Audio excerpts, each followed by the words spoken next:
डाली, मुझे तेरा हुस्न दिखाई दिया, कितना खूबसूरत वजूद तूने पैदा किया, मगर मेरे अंदरूनी किताब की गहराइयों तक तेरी ही नज़र है। तू मुझे बातिन में आखिरी अथाह गहराइयों तक हसीन बना दे। और ये जो दुआ है ये मुस्तकिलन हमेशा हसीन बनते चले जाने की दुआ है। पेश नज़र है आईना दायम निकाब में वाला मजमून है कि किसी हुस्न के मकाम को आपने अपने लिए काफ़ी नहीं समझा, बल्कि ये अर्ज़ करते चले गए कि मुझे हसीन से हसीन तर बनाता चला जा। और ये भी तौहीदी का मजमून है, क्योंकि आप जानते थे और आपसे बढ़कर कोई नहीं जानता था कि अल्लाह के हुस्न की कोई आखिरी मंजिल नहीं है। और अगर हुस्न इंसान हुस्न खालिक का परतौ है तो फिर हुस्न खालिक तो एक लामुतनाही समंदर है, उसका सफ़र कभी ख़त्म नहीं हो सकता। बस यही वजह है कि अल्लाह ताला ने हज़रत सल्लल्लाहु अलैहि वसल्लम को जहाँ ये फरमाया वजदका ज़ाल्लन फ़हदा, वहाँ ये भी फरमाया वलल आखिरतु खैरुल लक मिनल ऊला। तेरे साथ हमने एक ये सिलसिला जारी कर दिया है जो कभी ख़त्म नहीं होगा। तेरा हर बाद में आने वाला लम्हा हर गुजरे हुए लम्हे से बेहतर होता चला जाएगा। और हुस्न खुल्क में आपने जो तरक्की की, हज़रत मसीह मौऊद अलैहिस्सलाम फरमाते हैं कि चूँकि आप अपनी ज़ात के हुस्न को अपनी ज़ात में छुपाए रहते थे, इसलिए अगर खुदा ताला उसका इजहार कुरान करीम में ना फरमाता तो हमें कभी पता ना चलता कि हज़रत सल्लल्लाहु अलैहि वसल्लम अंदरूनी लिहाज से कितने हसीन थे।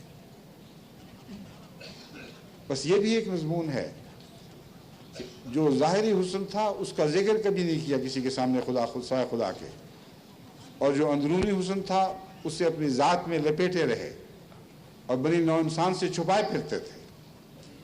बसा औकात जब हुस्न खुल्क की बातें की तो लोगों के हवाले से की। हालांकि ज़रा सा भी गौर करें तो हदीस के एक लफ्ज़ बोलता है कि इतना हसीन वजूद मोहम्मद रसूलुल्लाह के सिवा हो नहीं सकता।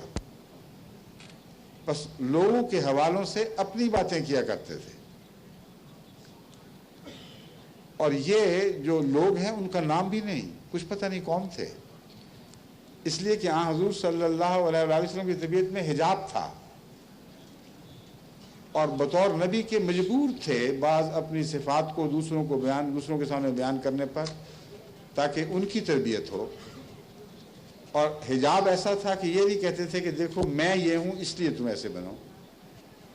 जब मैं का हवाला दिया है हमेशा तक़वा के मजमून में से हवाला दिया है, अत्क़ाकुम, मैं तुम में सबसे ज़्यादा मुत्तक़ी हूँ। और ये वो मजमून है जिसको खुदा ताला खुद बार बार कुरान में खोल चुका है। मगर तमाम दूसरी रिवायात और हकायात जिनमें हज़रत सल्लल्लाहु अलैहि वसल्लम बयान फरमाते हैं एक खुदा का बंदा ऐसा था जिसने ये किया, एक खुदा का बंदा ऐसा था जिसने ये किया, उसमें औरों के भी जिक्र हैं। मगर बसा औकात इंसान पहचान लेता है कि मोहम्मद रसूलुल्लाह की ज़ात है जिसका बयान हो रहा है।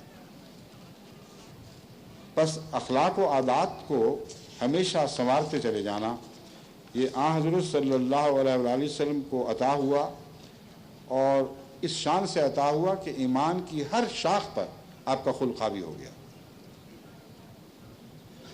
ईमान से ही खुल्क बनता है, क्योंकि अल्लाह ताला पर ईमान दरअसल उसकी सिफ़ात पर ईमान है।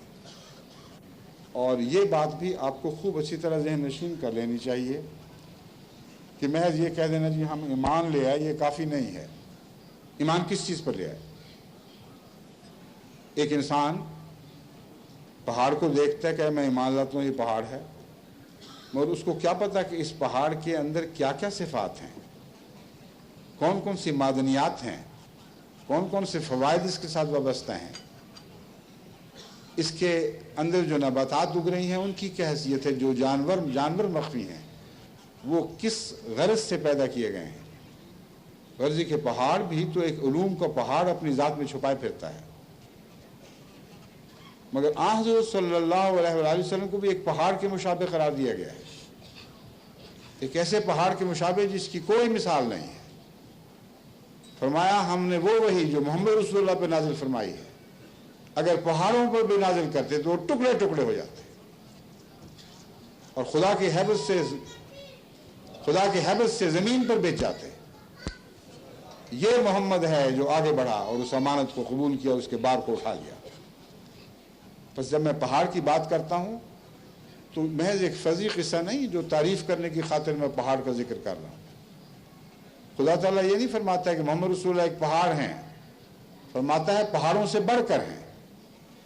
جو صفات پہاڑوں میں ہیں ان سے بڑھ کر حضرت محمد رسول اللہ کی ذات میں پائی جاتی ہیں۔ اور وہی کا اس سے کیا تعلق ہوا، اور پہاڑوں کے ٹکڑے ٹکڑے ہونے کا مضمون ہے کیا؟ جب آپ پہاڑوں کے حالات پر غور کریں تو پھر ان کے حوالے سے رفتہ رفتہ حضرت صلی اللہ علیہ وسلم کی بھی شناسائی ہونے لگتی ہے۔ پہاڑوں پر بجلیاں کڑکتی ہیں اور بڑی بڑی چٹانوں کے دل پھٹ جاتے ہیں۔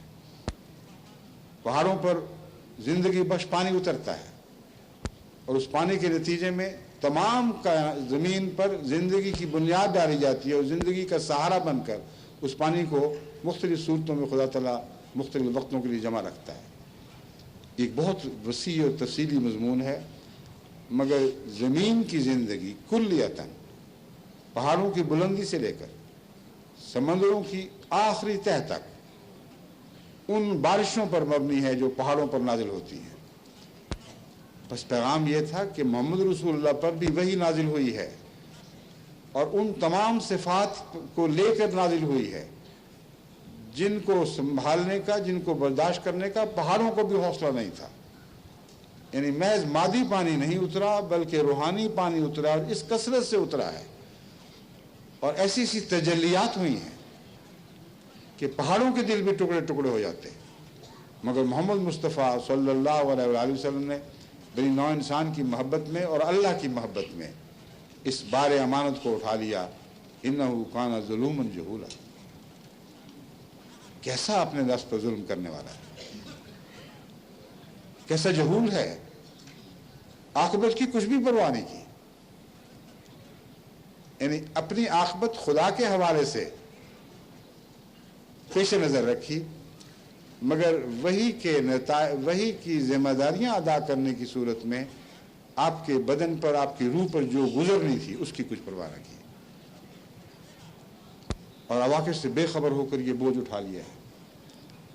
بس حضرت صلی اللہ علیہ وسلم کی ذات میں آپ کو خدا کے وہ فیوز دکھائی دیتے ہیں جو تمام کائنات کے فیوز کا خلاصہ ہی نہیں، ان سے بڑھ کر ہیں۔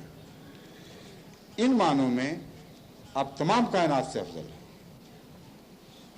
پہاڑوں سے افضل ہیں، تو گویا زندگی کی ہر ضرورت آپ کی ذات سے وابستہ ہے۔